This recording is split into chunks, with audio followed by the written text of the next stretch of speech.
The wind carried death across the Afghan valley at 3:47 hours, and Captain Sophia, Viper Delacroix, felt it whispering secrets against her weathered cheek.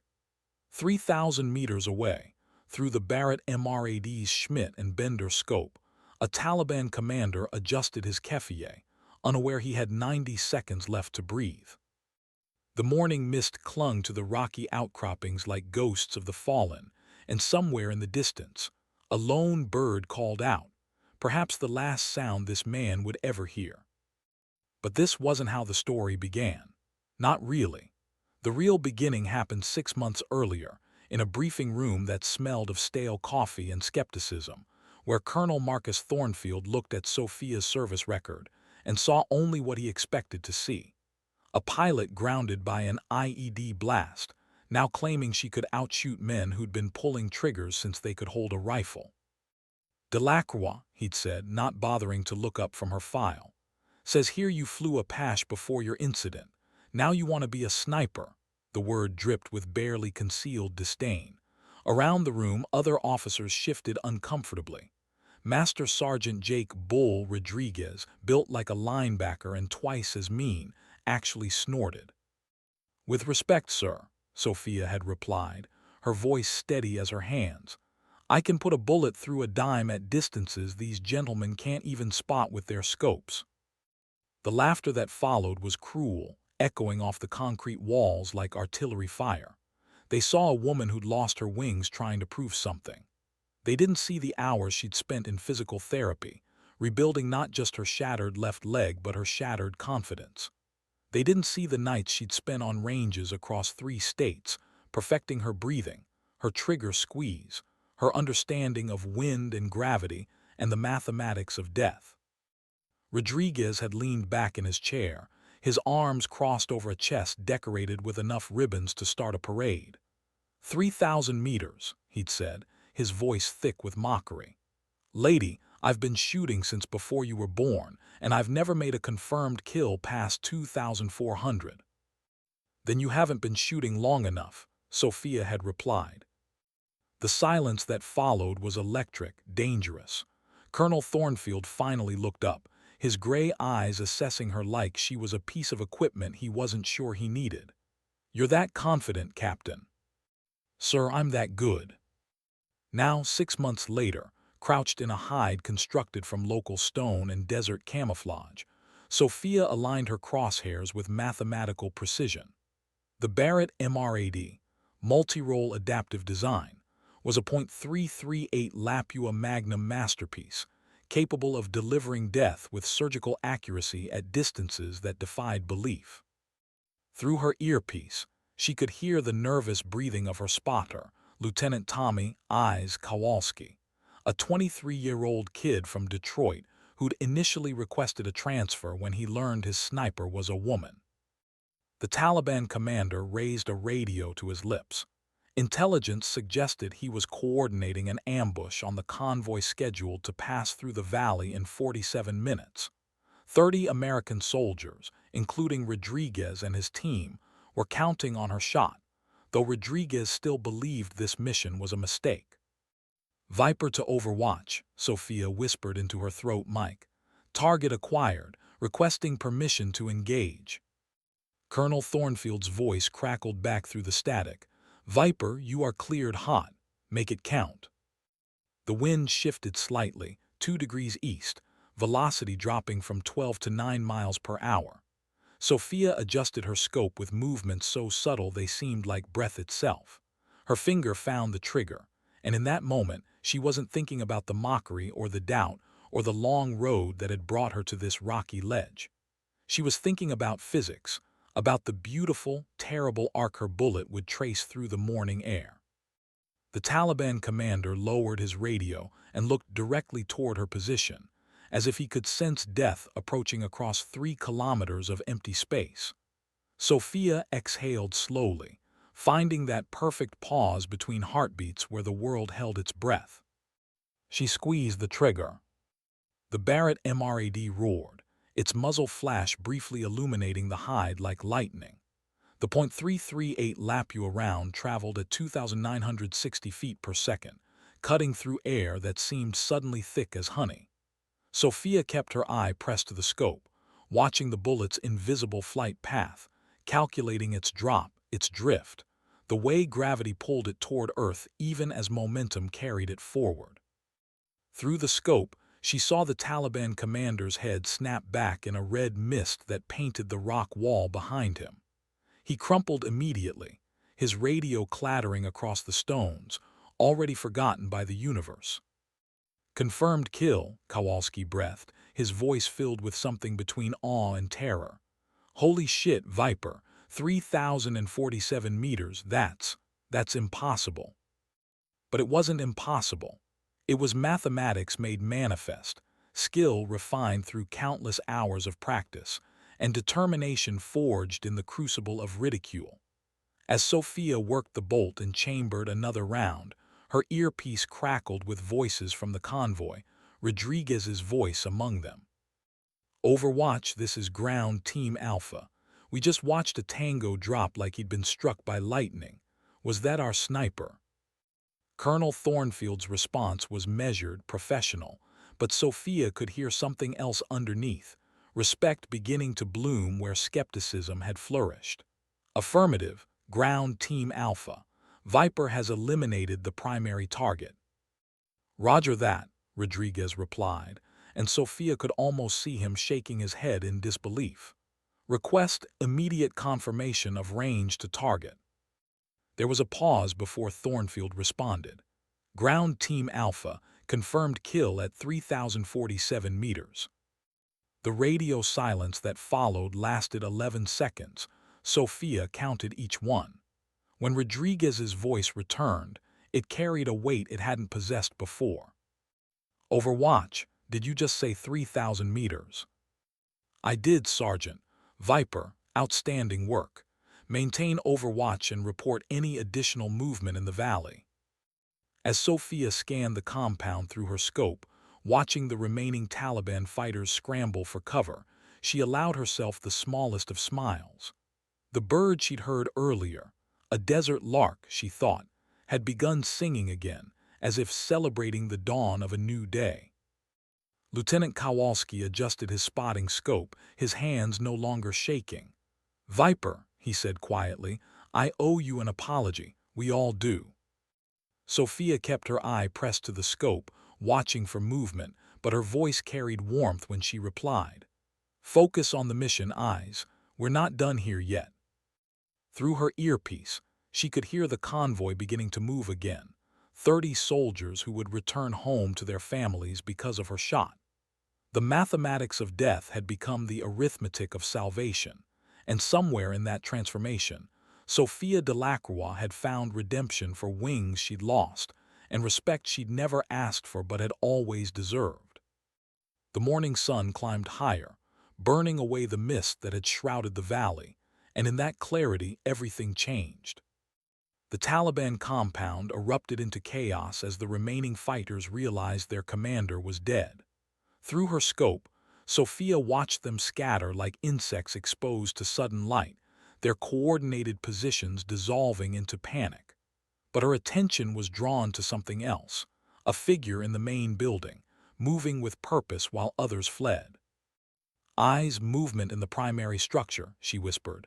Second floor, eastern window. Kowalski swung his spotting scope toward the building. I see him. Looks like he's setting up. Shit, Viper, that's a Dragunov. We've got a counter-sniper.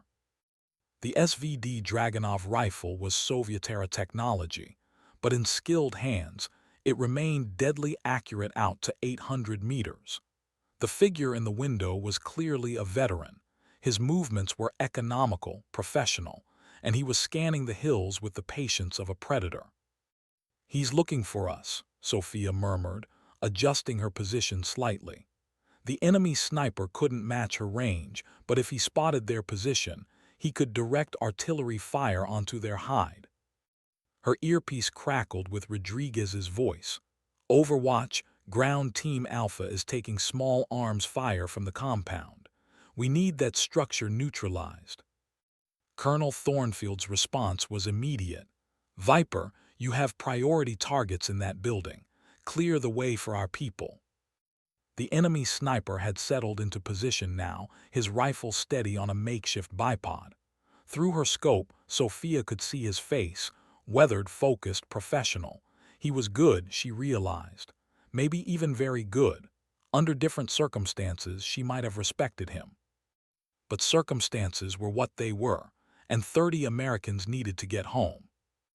The wind had shifted again, now coming from the northwest at 15 miles per hour. The temperature was rising as the sun climbed, creating thermals that would affect her bullet's trajectory. At 3,000 plus meters, these factors became critical variables in the equation of life and death. Sophia made her calculations with the precision of a mathematician and the intuition of an artist. Windage adjustment, 3 clicks left. Elevation, hold for drop. The enemy sniper was turning his scope toward her general area. He'd spotted something, a reflection perhaps, or the shadow of their hide. "He's onto us," Kowalski whispered urgently. "I know." Sophia's voice was calm as still water. Her breathing slowed, her heart rate dropping into that meditative state where the world contracted to nothing but crosshairs and target. The enemy sniper suddenly froze, his eye pressed to his scope. He'd found them. Sophia fired. The .338 Lapua round crossed the valley in 4.2 seconds, carrying with it the hopes of 30 soldiers and the weight of 6 months' worth of proving herself. Through her scope, she watched the enemy sniper's rifle suddenly jerk skyward as he slumped forward over his weapon. "Confirmed kill," Kowalski reported, his voice steady now. "Target neutralized." But Sophia was already working the bolt, chambering another round. Through her scope, she could see muzzle flashes from the compound's lower levels. More fighters, more threats to the convoy below. "Ground Team Alpha, this is Viper. I have eyes on multiple hostiles in the compound. Recommend you hold position while I clear the structure." Rodriguez's voice came back immediately. "Viper, negative. That's danger close for your range. We can handle the cleanup." "Sergeant," Sophia replied, her voice carrying an authority that hadn't been there 6 months ago. "With respect, I can put rounds exactly where they need to go. Trust me." There was a pause before Rodriguez responded, and when he did, his tone had changed completely. "Roger that, Viper. You have our trust. Light them up." What followed was perhaps the most precise display of long-range marksmanship ever recorded in military history. Over the next 14 minutes, Sophia Delacroix eliminated 7 more targets from the compound. Each shot a masterpiece of calculation and execution. A fighter trying to set up a machine gun position. Another attempting to coordinate with a radio. A third who was moving ammunition to a strategic position. Each shot was announced by the Barrett's thunderous report, followed by Kowalski's quiet confirmation. "Target down." The enemy fighters, already demoralized by their commander's death, began abandoning their positions entirely as it became clear they were facing something beyond their experience. Colonel Thornfield's voice crackled through the radio with barely concealed amazement. "Viper, this is Overwatch. Outstanding work. Ground Team Alpha reports the compound is clear for approach." But the real acknowledgement came from Rodriguez himself. "Viper, Ground Team Alpha, I don't know what to say except, damn, I've never seen shooting like that in 23 years of service." Sophia kept her eye pressed to the scope, still scanning for threats, but she allowed herself a moment of satisfaction. Not because she'd proven herself, she'd known her capabilities all along. The satisfaction came from knowing that 30 soldiers would go home, that a mission had succeeded, and that respect had finally been earned through competence rather than demanded through rhetoric. "Eyes," she said to Kowalski, "start breaking down the position. We need to be ready to move in 10 minutes." As they began packing their equipment, Kowalski looked at her with something approaching reverence. "Viper, can I ask you something?" "Shoot." "How did you know? I mean, how did you know you could make those shots when everyone else said it was impossible?" Sophia paused in her breakdown of the Barrett, considering the question. Finally, she looked up at the young lieutenant, and for the first time since the mission began, she smiled fully. Because eyes, when they grounded me, they took away my aircraft but not my eyes. When they doubted me, they gave me motivation but not limits. And when they mocked me, she gestured toward the distant compound where her bullets had found their marks with mathematical precision. They made the mistake of thinking that wings are the only way to fly. The convoy reached their extraction point without further incident. As Sophia and Kowalski climbed into the lead vehicle, Rodriguez was waiting for them. The big man looked different somehow, smaller perhaps, as if witnessing perfection had adjusted his understanding of what was possible. "Captain," he said, offering his hand, "I owe you an apology. Hell, I owe you more than that. I owe you my life and the lives of my men." Sophia took his hand, nodding the firmness of his grip, the sincerity in his weathered face. "No apologies necessary, Sergeant. We're all on the same team." "Maybe," Rodriguez said, "but some of us are better teammates than others. From now on, when someone asks me about the best sniper I've ever served with, there's only going to be one name I mention." As their convoy wound through the Afghan mountains toward base, Sophia watched the landscape pass by through the vehicle's thick windows. The same sky that had once carried her in an Apache helicopter now carried her bullets with equal precision.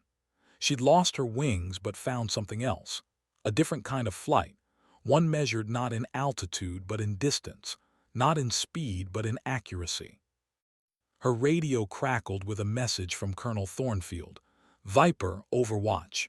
When you return to base, report to my office for debriefing. And Captain, outstanding work today." Sophia keyed her mic once in acknowledgement, then settled back in her seat. Through the vehicle's window, she could see a desert lark riding the thermals, circling higher and higher until it was just a speck against the endless blue. Some birds, she thought, were meant to soar. Others were meant to strike with precision from impossible distances. Both were forms of flight, and both had their place in the vast mathematics of war and peace, of doubt and respect, of mockery transformed into legend. The convoy pressed on toward home, carrying with it the echo of thunder and the whispered secrets of wind that had carried death across a valley and transformed a grounded pilot into something the world had never seen before.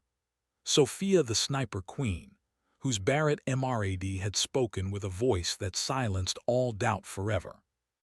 The debriefing room at Forward Operating Base Chapman felt different when Sophia entered it this time. The same fluorescent lights hummed overhead, the same American flag hung from the same pole in the corner, but the atmosphere had changed entirely. Colonel Thornfield stood as she entered, a courtesy he hadn't extended 6 months earlier. "Captain Delacroix," he said, gesturing to a chair across from his desk, "please have a seat, coffee." "Thank you, sir." Sophia accepted the offered cup, noting how Thornfield's hands were steady as he poured, steadier than they'd been during her initial assignment briefing. The colonel returned to his chair and opened a folder thick with photographs and reports. "I've been reviewing your mission data, Captain. 8 confirmed kills at ranges between 2,847 and 3,047 meters. 0 collateral damage. Mission accomplished with no American casualties." He looked up from the papers. "How do you do it?" Sophia considered the question while sipping her coffee. "Sir, it's not magic. It's mathematics, meteorology, and muscle memory. When I lost my aircraft, I had to find another way to serve. Precision shooting became that way." "The range reports from your training are exceptional," Thornfield continued, flipping through the documents. "But seeing theory applied in combat conditions," he shook his head slowly. "Captain, I need to ask you something directly. Are you the best sniper currently serving in the United States military?" The question hung in the air like smoke from a rifle barrel. Sophia set down her coffee cup carefully, her expression thoughtful. "Sir, I believe I'm the best at what I do. Whether that makes me the best overall is for others to determine." Thornfield leaned forward, his gray eyes intense. What you did today will be studied in military academies for decades. The precision, the range, the tactical impact, it's unprecedented. I'm recommending you for the Silver Star, and I'm also recommending you for a new assignment. Sir, the Pentagon is forming a new unit, ultra-long-range precision marksmen. They want the best shooters from every branch and captain. He smiled for the first time since she'd known him. Your name is at the top of their list. Before Sophia could respond, the door opened and Rodriguez entered, followed by Lieutenant Kowalski. Both men looked like they'd been arguing about something. Sir, Rodriguez said, addressing Thornfield, permission to speak freely. Granted, Sergeant. Rodriguez turned to Sophia, his expression serious. Captain, I've been thinking about what happened today, about what you accomplished out there, and I need to say something publicly that I should have said 6 months ago. He straightened to attention, his voice carrying the weight of 2 decades in uniform. You are the finest soldier I have ever had the privilege to serve alongside. Your skill, your professionalism, your dedication, they represent the absolute best of what we aspire to be. I was wrong to doubt you, wrong to dismiss you, and wrong to let my prejudices cloud my judgment. The room fell silent except for the hum of fluorescent lights. Kowalski stepped forward, adding his voice to Rodriguez's. Ma'am, serving as your spotter today was an honor. I learned more about marksmanship in 6 hours than I did in 6 months of training. Sophia felt something shift inside her chest, not pride exactly, but a sense of completion. The circle that had begun with mockery and doubt was finally closing with respect and recognition. Gentlemen, she said quietly, we're all part of something bigger than individual achievement. Today was about completing the mission and bringing everyone home. That's what matters. Colonel Thornfield cleared his throat. Captain, I need an answer about the Pentagon assignment. They want you in Washington next month to brief senior leadership and help design training protocols for the new unit. Sophia looked around the room at the faces watching her. Thornfield with his newfound respect, Rodriguez with his hard-earned humility, Kowalski with his eager admiration. These were good men who had learned to see past their assumptions, and their transformation was perhaps as significant as her marksmanship. Sir, she said finally, I'll need to consider the offer.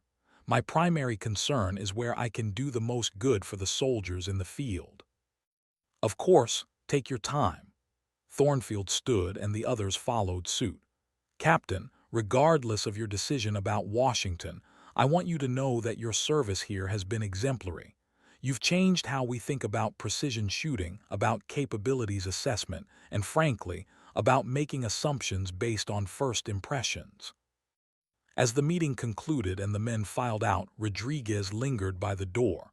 Captain, he said quietly, there's something else. The guys in my unit, they've been talking. They want to know if you'd be willing to run some training sessions before you ship out. Show them some of your techniques. Sophia nodded slowly. I'd be honored, Sergeant. And Captain, they're not calling you the female sniper anymore. You're just the sniper, the best we've ever seen. After Rodriguez left, Sophia remained in the debriefing room for a few more minutes, staring at the American flag in the corner. 6 months ago, she'd been a grounded pilot trying to prove she belonged. Now she was being recruited by the Pentagon and asked to train other soldiers. The transformation hadn't happened overnight. It had been built one shot at a time, one small victory at a time, one moment of proving her competence at a time. The mockery had been painful, but it had also been fuel, driving her to excellence that might not have existed without the adversity.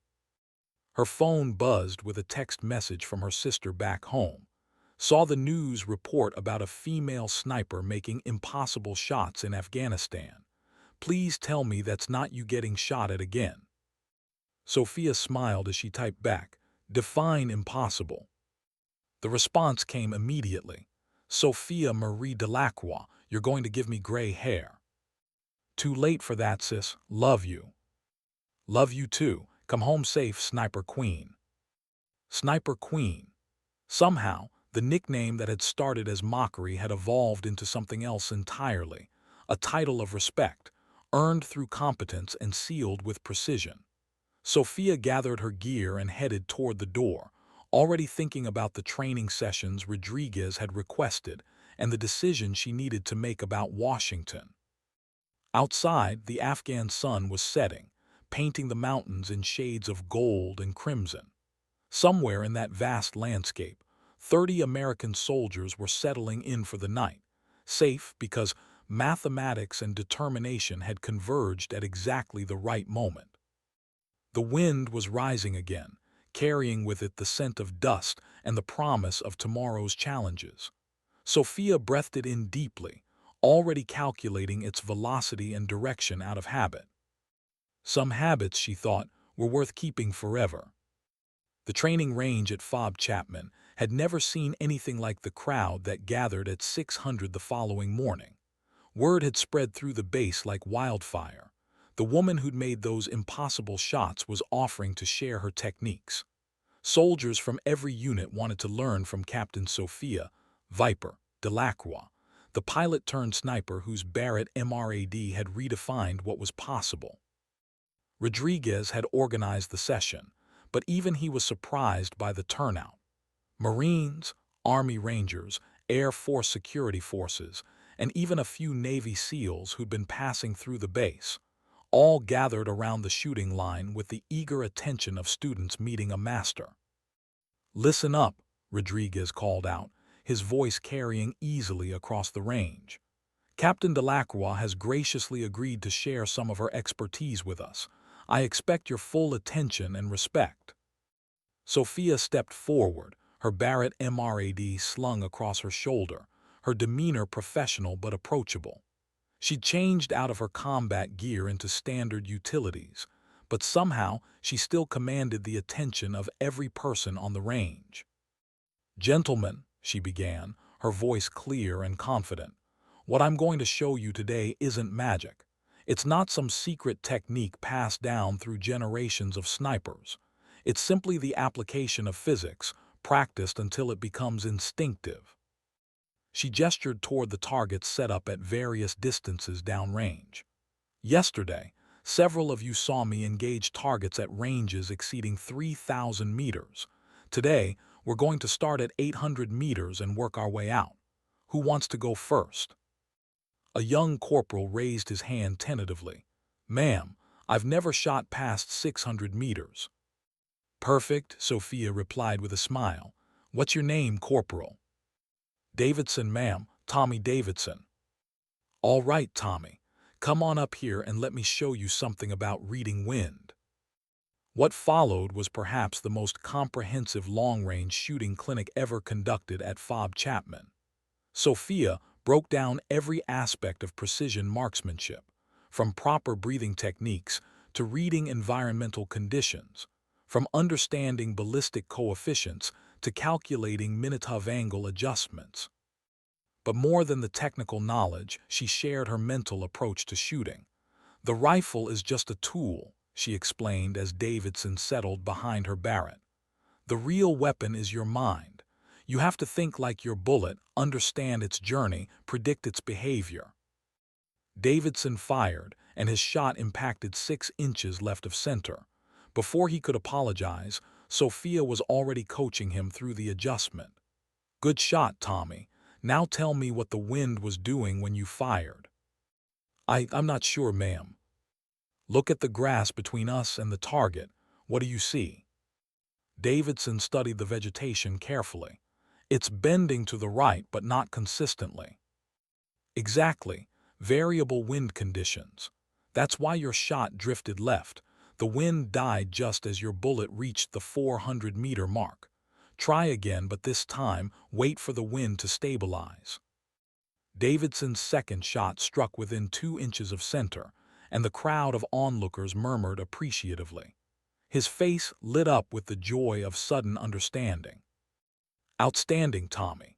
You just learned more about wind reading in 5 minutes than most shooters learn in 5 months."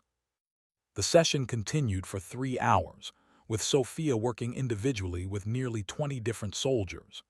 Each received personalized instruction, customized to their skill level and learning style. An experienced Marine scout sniper learned advanced techniques for extreme-range calculations. An Air Force security specialist discovered how to better utilize his scope's ranging capabilities. But the most remarkable moment came when Master Sergeant Rodriguez himself stepped up to the firing line.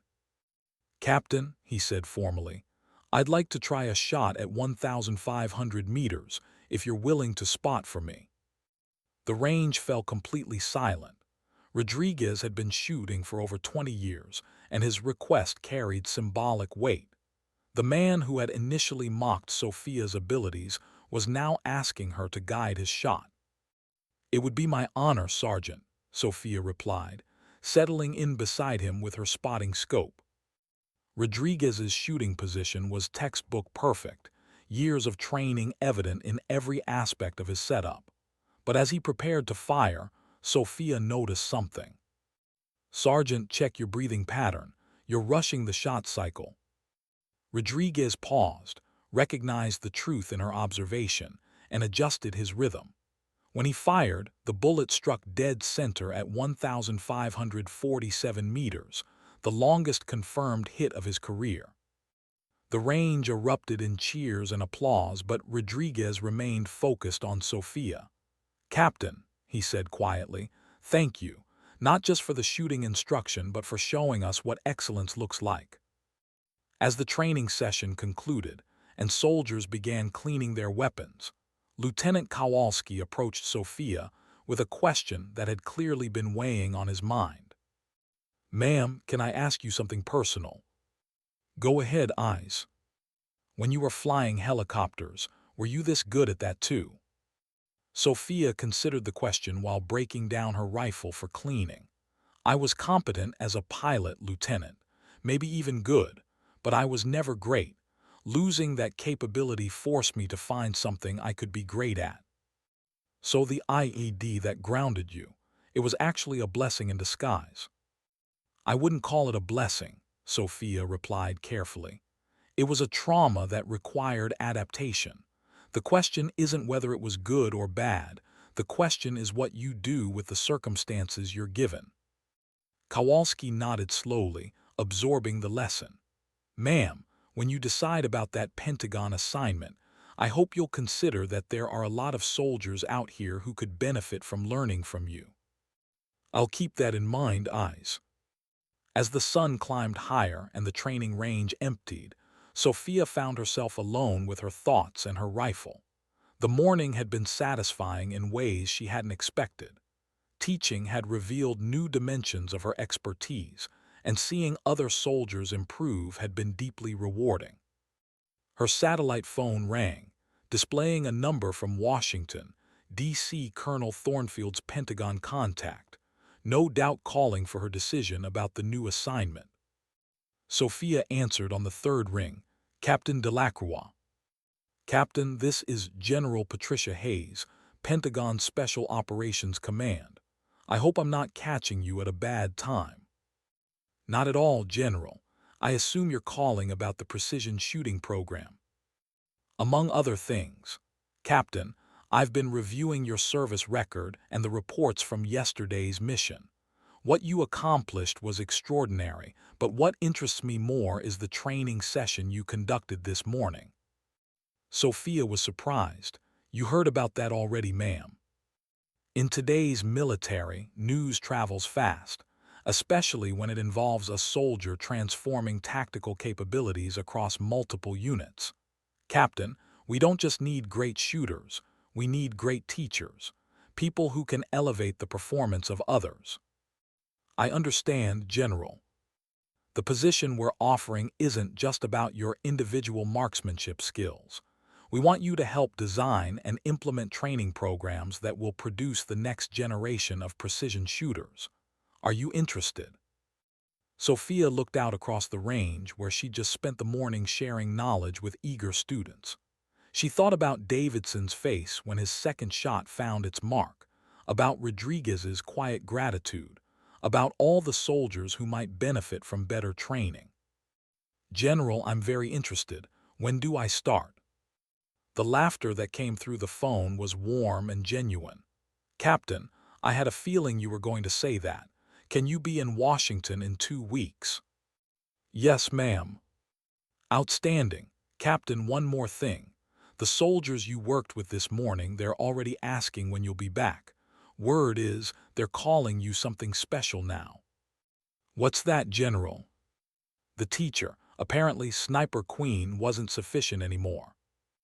After ending the call, Sophia sat on the bench beside the firing line, watching the heat waves dance across the range.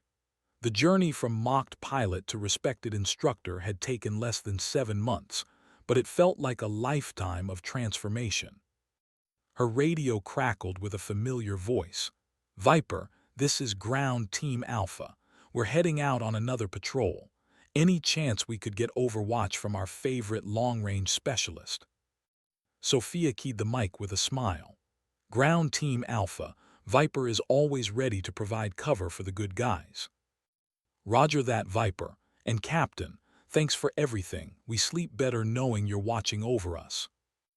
As Sophia gathered her gear and prepared for another mission, she realized that respect wasn't something you demanded or deserved. It was something you earned.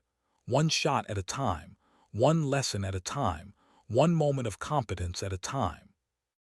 The wind was picking up again, carrying new secrets across the Afghan landscape. Somewhere in that wind were the variables for her next impossible shot, the factors that would determine success or failure, life or death. Sophia breathed it in deeply, already calculating, already preparing, already flying in her own unique way toward whatever challenge awaited. 2 weeks later, Captain Sophia Delacroix stood in the Pentagon briefing room where her new career would begin.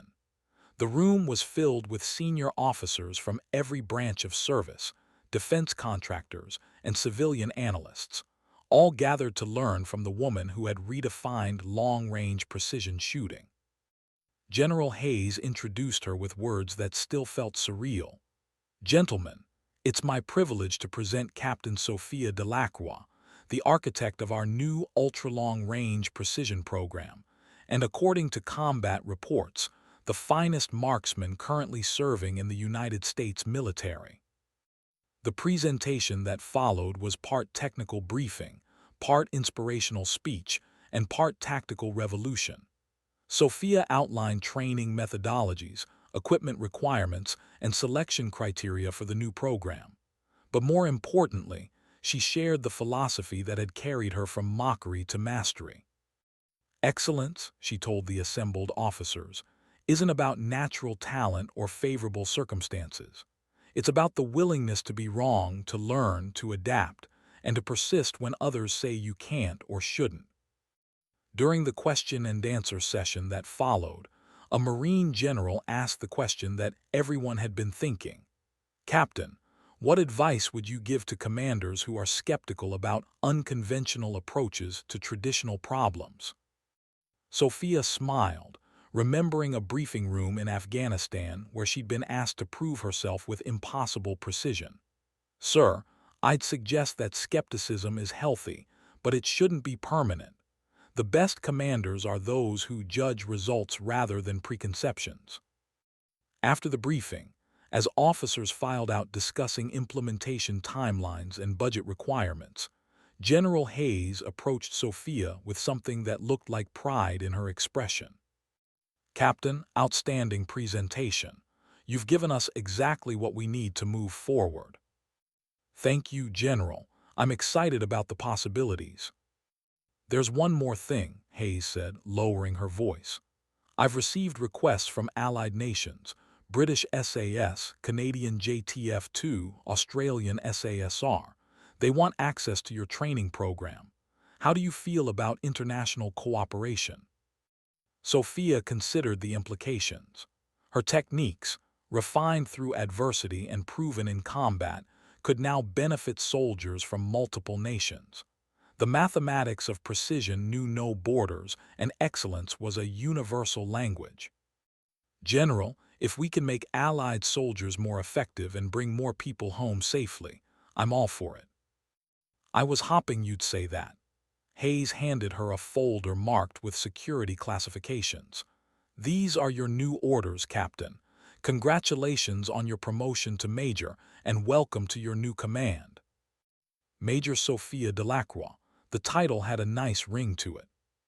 That evening, Sophia called her sister from her temporary quarters in Washington. Hey, sis, guess what happened today? Please tell me you didn't shoot anything from an impossible distance. Better, I got promoted to major, and I'm now in charge of training the military's best shooters. There was a pause before her sister responded, and when she did, her voice was thick with emotion. Sophia, I'm so proud of you. After everything you've been through,